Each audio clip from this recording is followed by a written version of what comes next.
All right, Shalawam Israel. I'd like to give all praises, honor, and glory to Yahawah, YAHAWASHI. Double honors to the apostles and elders of Great Millstone, and Shalawam to Lek out there doing his work of faith and labor of love, truth, sincerity.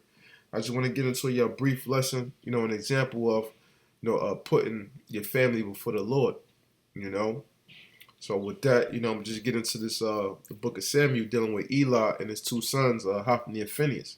All right, I'm gonna skip around a little bit within this chapter. In the next chapter, I just want to hit the key points, and I'll elaborate so brothers have understanding of what's going on. In case you haven't read, the storyline. Okay, this history.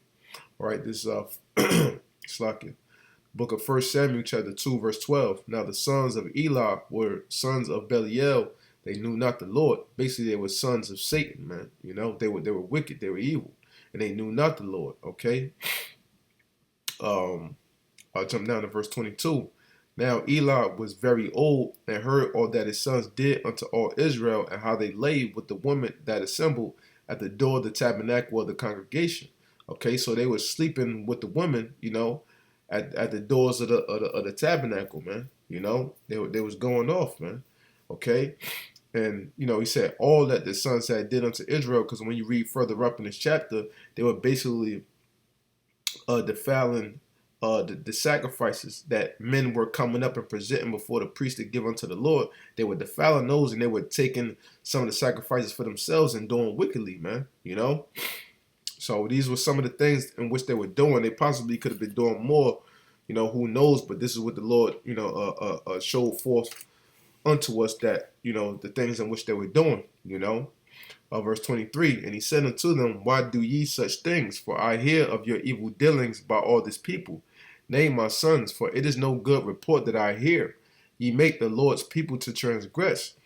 If one man sin against another, the judge shall judge him. But if a man sin against the Lord, who shall entreat for him? Notwithstanding, they hearken not unto the voice of their father, because the Lord will slay them. Right? And he said, what? This is not a good thing that I hear. You make the Lord's people to transgress. Because it's one thing, for brother sins individually by himself. And it's another thing if a man is being leavened, he's spreading leaven, man. That's a whole a different ballpark there, man. And that's greater judgment, And it said, what? But if a man sin against the Lord, who shall entreat for him? Because, at that time, you pretty much had, the priests that were, the judges, so to speak, at that time, They dealt with the offerings, they dealt with the judgment, so the Lord, so on and so forth. They used, back then, like the Urim and the Thummim and all that. So at this point, Yahawashi wasn't around back then. So as we have Yahawashi now today, he's that mediator to entreat for us if we sin against the Lord. But at that time, Yahawashi wasn't around back then, so everything was strict to the letter of the law, So it says, notwithstanding, they hearken not unto the voice of their father, because the Lord will slay them. So they didn't want to hear what their father Eli had to say, because they knew, according to the letter of the law, that they had to be put to death by the transgressions in which they were committing. Okay, so jumping on, I'll continue on. And the child Samuel grew on and was in favor both with the Lord and also with men.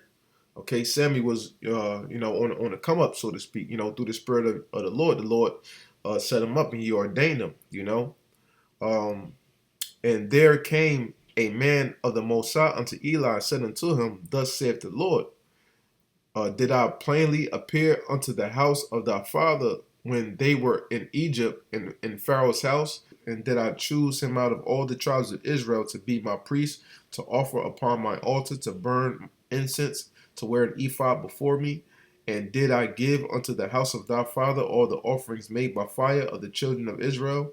Wherefore kick ye at my sacrifice and at my offering, which I have commanded in my habitation, and honorest thy sons above me, to make yourselves fat with the chiefest of all the offerings of Israel, my people. So they was making themselves fat, off of the offerings of other people, man. As I said, when you read up, they was taking some of the offerings, of the meat for themselves, so on and so forth, and doing wickedly, that men abhorred, the offerings of the Lord. So the Lord was displeased with that. And what, it said what? Have I not commanded in my habitation, and honorest thy sons above me?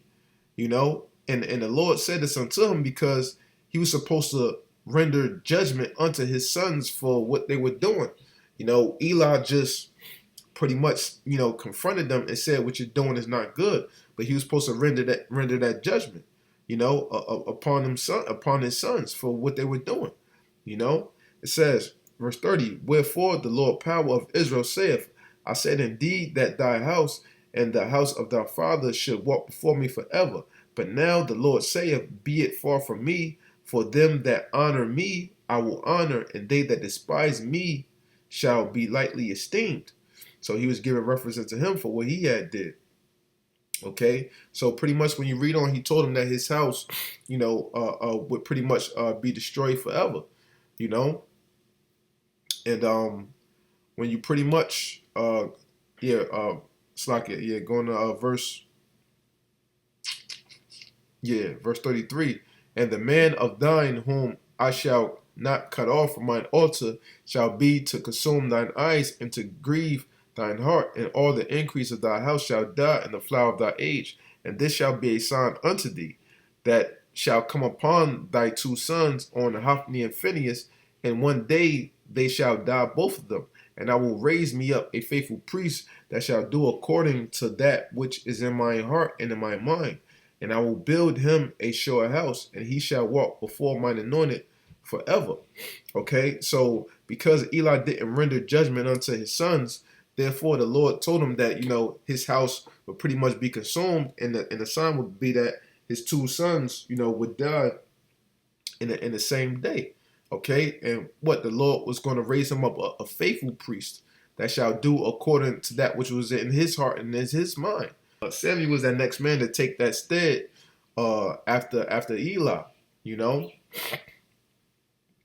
Now when you go to the book of the next chapter over, verses verse 11, and the Lord said to Samuel, behold, I will do a thing in Israel at which both the ears of every one that heareth it shall tingle. Now, why the Lord say that? Because, Eli was known to be a good man his whole life, rendering the priesthood of the Most High, so on and so forth. So if anyone hear of what had happened to him and his sons, the way that which it did, it would be a shock to them, Verse 12, and that day I will perform against Eli all things which I have spoken concerning his house. When I begin, I will also make an end. Okay? For I have told him that I will judge his house forever for the iniquity which he knoweth, because his sons made themselves vow, and he restrained them not. Okay? And therefore I have sworn unto the house of Eli that the iniquity of Eli's house shall not be purged with sacrifice nor offering forever, man. Okay? So, as I said, what Eli knew in the things which they were doing, but it said what? He restrained them not. So what ultimately happened unto Eli?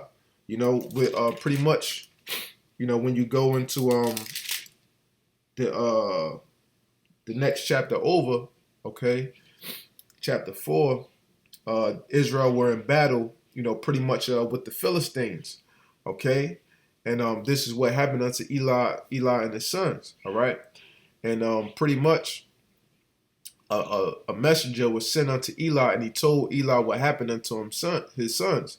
Okay, so 1 Samuel chapter 4, verse 17, and the messenger answered and said, Israel is fled before the Philistines, and there have been also a great slaughter among the people. And thy two sons also, Hophni and Phinehas, are dead, and the ark of the Most High is taken. So that prophecy which the Most High put, or that judgment which the Most High put out there, and told Eli that his two sons would die one day, came to pass in his battle against the Philistines that day. And it came to pass when he made mention of the ark of the Most High, that he fell from off the seat backward by the side of the gate, and his neck brake, and he died. For he was an old man and heavy, and he had judged Israel 40 years, man. Okay? So what? This is an example of what happens when you put your children before the Lord and when you're not rendering just judgment, man. You know, we have to be mindful, within these times, as far as in our dealings, our everyday dealings, our everyday life, that we don't put our family before YAHAWASHI, YAHAWASHI in no way, shape, form, or fashion, man.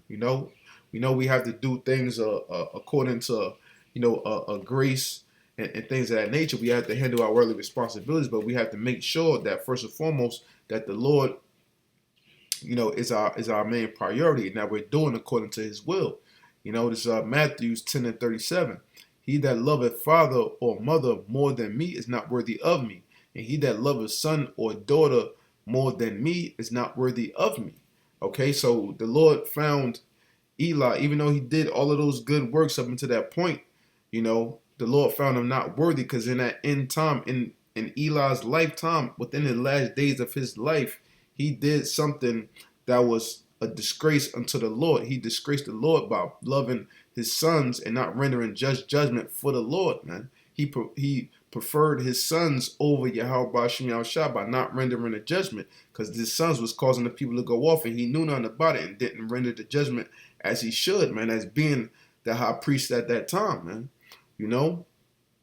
So, hey, man, I just wanted to bring out, that quick example, just for brothers to, just, something real quick to meditate on and to think upon, and to really examine your life, your individual life, because nobody should know your life or your inner workings more than you know it. So every brother knows their individual lot and their individual situation. So you have to truly weigh it out within your mind. Are you putting the Lord before you putting your family, man? So with that, I hope this segment was edifying.